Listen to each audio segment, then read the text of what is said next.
Chris Eubank Senior, one of the British boxing icons, eloquent, proud man. Oh, like myself. Yeah.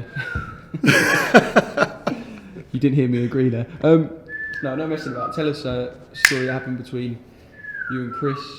Why would you do that? Why would you do? Oh.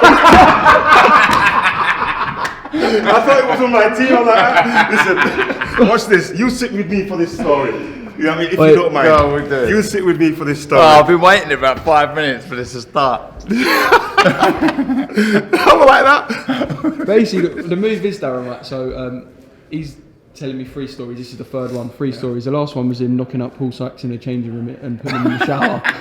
You know what I mean? But you don't do. You know yourself. We don't do it as. Yeah, I did it. No, we're saying, listen, there's some funny old things that go on in boxing behind the scenes that you don't hear. I'll speak to Calzaghe, yeah. Really? Yeah. You know what I mean? The fucker beat me up, man.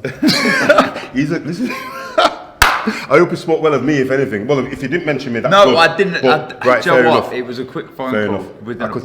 I could tell you the Joe Calzaghe. Listen, remember when Joe, he was on about, oh no, that was Barry Smith. When Joe, this could be a good one.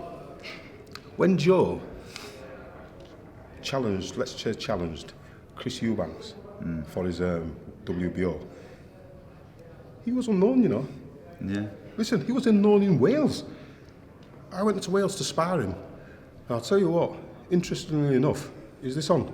Yeah. Right, interestingly enough, when it comes to fitness and that, let me tell you something, I could run. I'm not saying I was, right, I could run. Yeah. And back in the day, you know what it is, as a black man, I don't mean to be funny, every white guy was Alan Wells and you were Carl Lewis. As a black man, you know what I mean? And you couldn't, and you know if you came second, man would be like, you're weak. You let the race down. And I used to be like, I can't run. Must win. I can't run. And you'd be running and you'd be, I'm just going to move that guy out of the way. Say, man, get off the pitch. Or get off the, what's it called? Anyway, I went training with Joe Calzaghe and we sparred, we trained, and in preparation for that, let me just say, do you remember Tony Booth? Yeah. He got the train, you know. He sneaked out after one day, did one day sparring. Packed his bags and sneaked off on the train.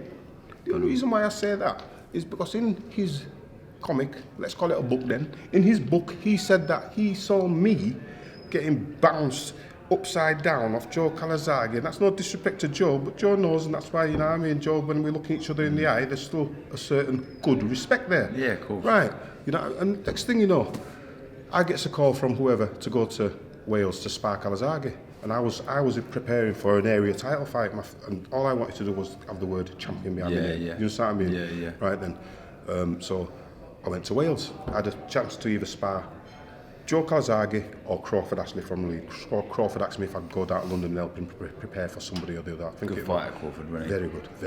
Very good quality. Anyway, I was like that, and I said to Crawford, "How are you getting down to London?"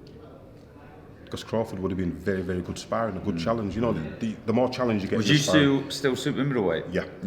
Because it was like heavy, wasn't he? Yeah. But he was a good lad. Yeah.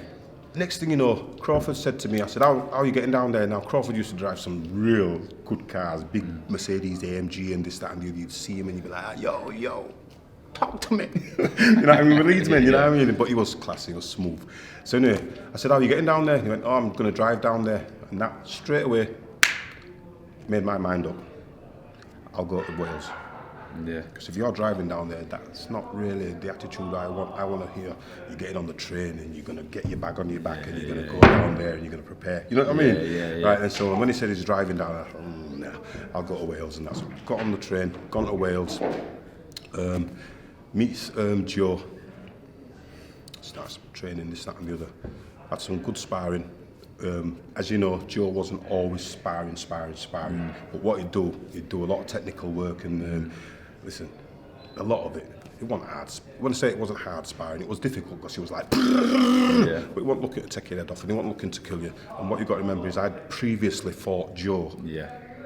So there was a certain amount of respect there that, listen, Nick, actually, the final punches I gave you, you were still looking at me like you wanted to fight me. That'll do me. You know, you understand what I mean? Fighter's pride kind of thing. So we went in town. Because I'm saying, listen, Joe, let's go for a drive. Enzo, God bless him, he wanted to drive me around in some They used to have a Peugeot 309, this cronky thing. And the one time he drove me, I'll tell you what, I'm driving with him, God bless him, and we laughed. You know, like you go around the bend of a hill? Yeah. Right, so me and he was driving. He's taking me back to the digs, whatever, hotel. We're going round this end of the hill. And as he went round, all the sheep went like that and seemed to look at the car.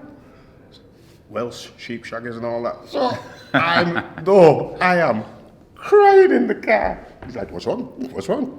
I'm just like, I just fucking recognised you. Or it's the first time the sheep's seen a black man. Oh, it might be like, it'd be like, oh, there's a black sheep there. You know what I mean? But I was creased. You know what I mean? You're like, what? I went, fucking recognised you. They know you coming. You know what I mean? So anyway, next thing you know, to cut a long story short, I took Joe out. When I said took Joe out, I'm saying, listen, you're the champion, like, you know what I mean? You're gonna fucking beat this guy. Let me tell you something. Understand this, Joe. You've won numerous ABA titles. That means that you can box. No disrespect to Chris Eubanks, because I love him. I love his eloquence. I love everything about him and his fighting spirit, his warrior heart. But he's not the best boxer in the world. No, and with that foundations that Joe had, like you say, 3 ABA titles. I think the last one he stopped every single opponent. Bam, bam, bam. Every you know what I mean? opponent. Oh, quality, wasn't it? Yeah, quality. yeah. And then transition to the pros and that. And I was just getting in his head saying, listen, answer me a question. This guy can't really box like you. Do you remember when he boxed Dan Sherry? Right, do you remember such and such? Well, I'm not being funny. If you can touch me with a jab, and Dan Sherry can touch him with a jab, trust me, sorry, you can outbox this guy. You know what I mean? He can't think. And you know what's the best thing about Joe? Joe's resume. When I say his resume, is fighting. He's got. Oh, mate, like he's one of my closest pals, Joe, and I used to love watching him box. But one thing that he has that I've not seen in a lot of people, to the extent of his, is his will to win. Oh. It's mental. And I stayed at his house not long ago, and we were playing table tennis, right? And I went 2-0 up, 2 games up, and his head's gone. Like, he's annoyed. He don't like losing. We talk about it all the time. And all of a sudden, right, he really wanted to win. He head fucks me. He got in my head and went, you're going to swallow this. You're going to lose this. You're going to lose this. He fucking beat me 3-2. Can you play 3-2? He done me 3-2. What do you mean 3-2? You're playing up to 3. So that's not table tennis. 3 games. games. Oh, I was 2 games up.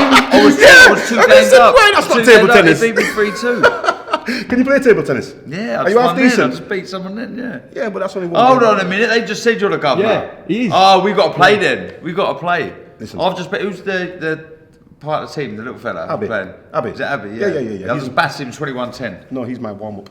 Right, we're playing tomorrow then. We're playing tomorrow. Why are you waiting till tomorrow? Playing tomorrow. Why are you waiting till tomorrow? I'll go and watch Chelsea. All right, listen. He's got to tell this last story so I can watch Chelsea. Oh, yeah, me too.